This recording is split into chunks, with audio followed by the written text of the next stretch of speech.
Oh, but I think it'll help, my thought is for the store managers, it'll help straighten out, they'll get the second version of what I said, which is hopefully more clear. So the question was yeast dying and minimum alcohol strength of Amarone. So minimum alcohol strength of Amarone is 14.5, which is right at the point where most natural yeast would die. You said 15? 15, 16, depending on yeast. Okay. You know? Yeah, and I when I first started at the store, 14.5 was what everyone would say, and then I think through breeding or whatnot, it's gotten higher than that. But so in reference to Recioto versus Amarone, the question in the old days was if you were aiming at Recioto, but you ended up with Amarone, where essentially the yeast were able to ferment it dry, you have a failed product. You have a product that you either didn't raisinate the grapes long enough, or you didn't get them concentrated enough on the vine, and so you made a mistake, or the wine turned out to be a mistake because it fermented all the way dry. So then I think your follow-up question was, why not push them drier or riper?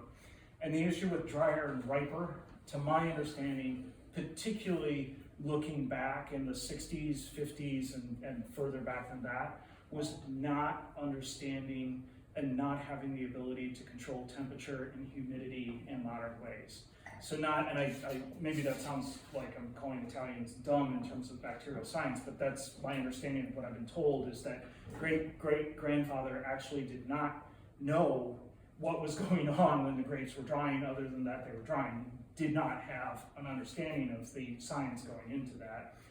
And then also modern drying rooms are very different than current drying rooms. Modern drying rooms were simply rooms up on top of the hill above the fog line to dry them out because fog wouldn't settle in, causing more moisture to settle in. Nowadays, drying rooms are very temperature controlled and humidity controlled. Not temperature in terms of cellar temperature, that's why they're not cellar temperature. They're meant to be drying and controlling bacteria. So in the old days, if you let your wine concentrate long enough, two things. If you let it hang on the vine to concentrate long enough, or you let it dry long enough, you would hit real increased risks of mold and rot, particularly in the drying. And you know this from being at home and not getting to that bag of grapes fast enough and it starts to mold. And of course, if you're concentrating sugars purposely, mold would love that and not having an understanding of that. So that's what I've got from producers about how far, when, what. But we can ask this question in at least this flight, if not even more so in the final flight, because one of the current modern questions of Amarone is, how big can you get it? And the answer is very big. So, okay, let's take a step back, but a great question. So please ask questions, because I think. I do have another question. Go ahead. I didn't ask. Corvino, I thought they were pulling all that out. Yeah, not Corvina or It's either Corvino or Corvione is what I said. Corvione. Whichever one it is.